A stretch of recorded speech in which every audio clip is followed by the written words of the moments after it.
মহাশিবরাত্রির পুণ্যতিথিতে শিবলিঙ্গে ভুলেও অর্পণ করবেন না এই 5টি জিনিস, নতুবা হিতে হবে বিপরীত। দেবাদিদেব মহাদেব রুষ্ট হলে পরিবারে নেমে আসবে চরম দুর্যোগ ও বিপর্যয়। নমস্কার বন্ধুরা, আমি সুচরিতা, সবাইকে স্বাগত জানাচ্ছি কিপ গ্রুমিং চ্যানেলে। বন্ধুরা, আশা করছি ঈশ্বরের আশীর্বাদে প্রত্যেকেই ভালো আছেন এবং সুস্থ আছেন। আজকের ভিডিওটিতে একটি খুবই গুরুত্বপূর্ণ এবং প্রাসঙ্গিক বিষয় নিয়ে আলোচনা করব।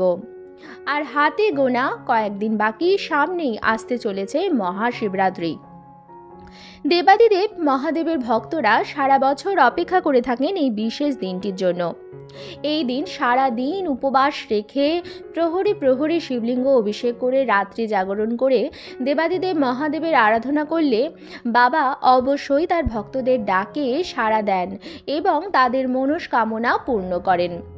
শিবরাত্রির নিয়ম অনুসারে নির্জলা উপবাস রাখাই উচিত, তবে যারা নির্জলা উপবাস রাখতে পারেন না তারা সামান্য ফলাহার বা একবার দুধ সাবু খেয়েও শিবরাত্রির উপবাস করে থাকেন। তবে যেভাবেই আপনারা শিবরাত্রির উপবাস করুন না কেন, মহাশিবরাত্রিতে শিবলিঙ্গে ভুলেও এই 5টি জিনিস অর্পণ করবেন না। প্রত্যেকেই শিবরাত্রির ব্রত নিজের মতো করে থাকলেও কিছু কিছু জিনিস কিন্তু নিয়মবিধি অনুসারেই পালন করা উচিত।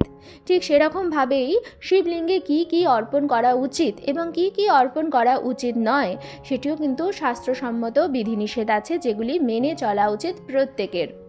নতুবা মহাশিবরাত্রির উপবাসের পূর্ণ ফল থেকে আপনি বঞ্চিত হতে পারেন।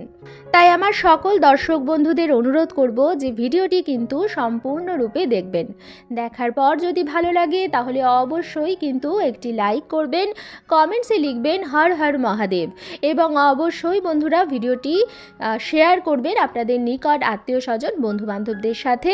মহাশিবরাত্রির আর বেশি দিন বাকি নেই, ভিডিওটি পেলে সবাই উপকৃতই হবেন এবং আপনাকে ধন্যবাদ জানাবেন। ফাল্গুন মাসের কৃষ্ণপক্ষের চতুর্দশী তিথিতে মহাশিবরাত্রি পালিত হয়। পঞ্জিকা অনুসারে ফাল্গুন মাসের কৃষ্ণ চতুর্দশী তিথি শুরু হচ্ছে 15ই ফেব্রুয়ারি 2026 বিকাল 5:04 থেকে এবং চতুর্দশী থাকবে 16ই ফেব্রুয়ারি 2026 বিকাল 5:34 পর্যন্ত। যেহেতু মহাশিবরাত্রিতে সারা রাত্রি জাগরণের মাধ্যমে 4টি প্রহরে শিবলিঙ্গ অভিষেক করে এই ব্রত সম্পন্ন হয়, তাই 15ই ফেব্রুয়ারি মহাশিবরাত্রি পালন করা যুক্তিযুক্ত হবে। 4টি প্রহরই পড়েছে 15ই ফেব্রুয়ারি রাত্রিবেলা। মহাশিবরাত্রির প্রথম প্রহরের পুজোর সময় হচ্ছে 15ই ফেব্রুয়ারি সন্ধে 6:01 থেকে রাত 9:09 পর্যন্ত। দ্বিতীয় প্রহর পুজোর সময় হচ্ছে 15ই ফেব্রুয়ারি রাত 9:09 থেকে 16ই ফেব্রুয়ারি রাত 12:17 পর্যন্ত। তৃতীয় প্রহরের সময় হচ্ছে 12:17 থেকে ভোর রাত 3:25 পর্যন্ত। মহাশিবরাত্রির চতুর্থ প্রহরের সময় হচ্ছে 16ই ফেব্রুয়ারি ভোর রাত 3:25 থেকে ভোর 5:34 পর্যন্ত। মহাশিবরাত্রির উপবাস ভঙ্গ করা হবে অথবা পালন করা হবে 16ই ফেব্রুয়ারি সকাল 6:33 পর। চলুন বন্ধুরা, এবার আমি আপনাদের বলে দিই যে মহাশিবরাত্রিতে আপনারা শিবলিঙ্গে ভুলেও কোন 5টি জিনিস অর্পণ করবেন না। মহাশিবরাত্রির পুজোয় শিবলিঙ্গে বেলপাতা, ভাং, ধুতরো ফুল, বেল নিবেদন করতে হয়। তবে ভুলেও এদিন শিবলিঙ্গে সিঁদুর দেবেন না। আসলে হিন্দু ধর্মে বিবাহিতা মহিলারা তাদের স্বামীদের দীর্ঘ জীবন কামনা করে সিঁথিতে সিঁদুর লাগিয়ে থাকেন, কিন্তু শিবলিঙ্গে সিঁদুর দিলে তা ধ্বংসের প্রতীক হয়ে যায়। মহাদেবের ধ্বংসাত্মক রূপকে প্রতিরোধ করার জন্যই শিবলিঙ্গে সিঁদুর নিবেদন করতে নিষেধ করা হয়। দ্বিতীয় যে জিনিসটি শিবলিঙ্গে ভুল করেও অর্পণ করবেন না, সেটি হচ্ছে হলুদ। হিন্দু ধর্মে হলুদকে অত্যন্ত শুদ্ধ ও পবিত্র বলে মনে করা হয়, কিন্তু মহাদেবের আরাধনার সময় হলুদের ব্যবহার করা ঠিক নয়। আসলে শাস্ত্র অনুসারে হলুদ মহিলাদের সঙ্গে সম্পর্কযুক্ত এবং শিবলিঙ্গ হল পৌরুষের প্রতীক। তাই শিবলিঙ্গে ভুলেও হলুদ লেপন করবেন না। শুধু মহাশিবরাত্রি নয়, কোনো দিনই শিব পুজোয় হলুদের ব্যবহার করা ঠিক নয়। তৃতীয় যে জিনিসটি ভুল করেও শিবলিঙ্গে অর্পণ করবেন না, শাস্ত্রে নিষেধ আছে, সেটি হচ্ছে তুলসী পাতা। শাস্ত্র অনুসারে তুলসী তার আগের জন্মে রাক্ষসী রূপে জন্ম নিয়েছিলেন। তখন তার নাম ছিল বৃন্দা। বৃন্দা ছিলেন বিষ্ণুর পরম ভক্ত। রাক্ষস রাজা জলন্ধরের সঙ্গে বিবাহ হয় বৃন্দার। বিষ্ণুর প্রতি বৃন্দার অগাধ ভক্তির কারণে জলন্ধর অমরত্বের বর লাভ করেন। একবার জলন্ধর যখন দেবতাদের বিরুদ্ধে যুদ্ধ করছিলেন, তখন বৃন্দা তার স্বামীর বিজয় প্রার্থনা করে ধ্যানে বসেন। এই কারণে দেবতারা কিছুতেই তাকে পরাজিত করতে পারছিলেন না। তখন শিব তাকে বধ করেন। স্বামীর মৃত্যুতে মহাদেবের ওপর রুষ্ট হয়ে বৃন্দা বলেন যে শিবের পুজোয় কখনোই তুলসীর ব্যবহার করা হবে না, তাই ভুলেও শিবলিঙ্গে তুলসী পত্র নিবেদন করে বসবেন না। আমি অনেক সময় মন্দিরে দেখি যে প্রচুর মানুষ ভুল জিনিস শিবলিঙ্গে অর্পণ করে ফেলেন। তারা হয়তো শাস্ত্র সম্বন্ধে অতটি সচেতন নয়, বা অনেকেই হয়তো পুজো পাঠ নিয়ে অত বেশি বিচার বিবেচনা করেন না। ভাবেন তুলসী পাতা তো পুজোতে লাগে, তুলসী পাতা অত্যন্ত পবিত্র জিনিস, তো শিবলিঙ্গ অর্পণ করে দিই।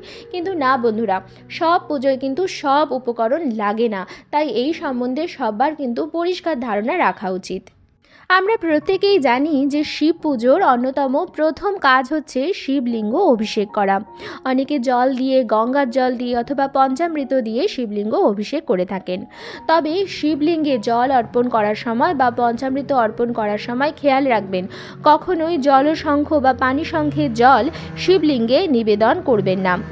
অন্য সব দেবতার পুজোয় শাঁখ ব্যবহার করা হলেও শিব পুজোয় শাঁখের ব্যবহার করা যায় না। শিবপুরাণ অনুসারে রাক্ষস শঙ্খচূড়কে বধ করেছিলেন মহাদেব। সেই কারণে শঙ্খের জল কখনো শিবলিঙ্গে নিবেদন করা যায় না। আমরা প্রত্যেকেই জানি যে রাধা কৃষ্ণের অভিষেকের সময় বা নারায়ণ ভগবানের অভিষেক করার সময় আমরা জলশঙ্খ ব্যবহার করে থাকি। আরতি করবার সময় আমরা জলশঙ্খ ব্যবহার করে থাকি। তাছাড়া জলশঙ্খের আরও প্রচুর কাজ আছে, তবে শিব পুজোয় কিন্তু জলশঙ্খের জল কোনোভাবেই আপনারা ব্যবহার করবেন না। এমনকি ঠাকুরের সিংহাসনে একই স্থানে আপনি শিবলিঙ্গ বা জলশঙ্খ রাখতে পারবেন না। সর্বদা জলশঙ্খের স্থান হবে শিবলিঙ্গের নিচে, এবং দুটি জিনিস কখনোই পাশাপাশি রাখবেন না।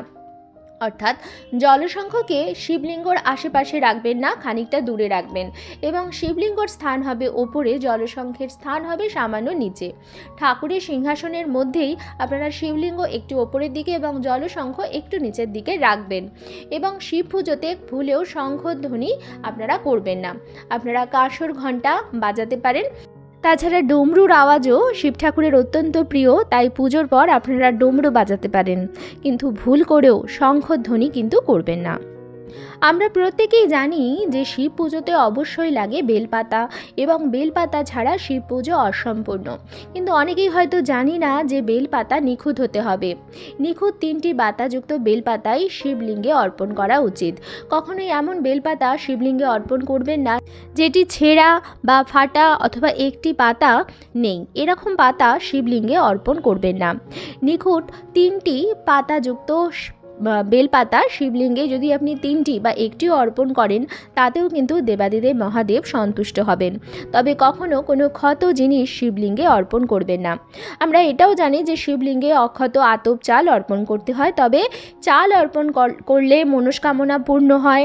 কিন্তু তার সাথে সাথে খেয়াল রাখবেন, চাল অর্পণ করার আগে চালটি ভালো করে বেছে নেবেন। কোনো ভাঙা চাল কিন্তু শিবলিঙ্গে অর্পণ করবেন না। ভাঙা চাল যে কোনো পুজোর জন্য অশুভ, এটি প্রকৃতিতে অশুদ্ধ, তাই শিবলিঙ্গে অক্ষত বা পুরো ধানের দানা অর্পণ করুন, কারণ এতে ভগবান খুশি হবেন। অক্ষত বা অক্ষত আতপ চাল পূজা ও হোমের জন্য একটি মহান গুরুত্ব রাখে।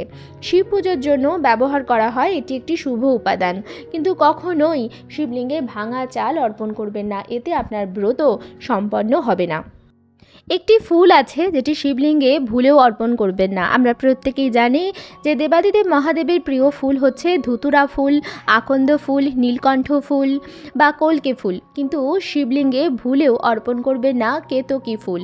এই ফুলটি কিন্তু শিবলিঙ্গে অর্পণ করবেন না, মহাশিবরাত্রির দিন নয়, যে কোনো দিন কখনোই এটি শিবলিঙ্গে ভুল করেও অর্পণ করবেন না কুণ্ড বা কেতকী ফুল। এছাড়া শিব ঠাকুরের প্রিয় কী কী জিনিস আছে আশা করি আপনারা প্রত্যেকেই জানেন। যদি আপনাদের সেই বিষয়ে আরও বিস্তারিত একটি ভিডিওর প্রয়োজন হয় তাহলে আমাকে নিচে কমেন্টস করবেন, তাতে আমি অবশ্যই বলে দেব যে মহাশিবরাত্রির প্রয়োজনীয় জিনিস যেটি ছাড়া পুজো অসম্পূর্ণ। আজকের ভিডিওটি আমি এখানেই শেষ করছি। আশা করছি আজকের ভিডিওটি আপনাদের ভালো লাগলো এবং একটু হলেও উপকারে লাগলো। ভিডিওটি ভালো লাগলে অবশ্যই কিন্তু লাইক, কমেন্টস এবং শেয়ার করবেন বন্ধুরা। আর যদি চ্যানেলে নতুন হন তাহলে অবশ্যই চ্যানেলটিকে সাবস্ক্রাইব করে আমার সাথে থাকবেন। দেখা হবে কিপ গ্রুমিংয়ের নতুন একটি পর্ব নিয়ে। সবাই খুব ভালো থাকবেন, সুস্থ থাকবেন। আপনাদের সবাইকে জানাচ্ছি মহাশিবরাত্রির অগ্রিম শুভেচ্ছা।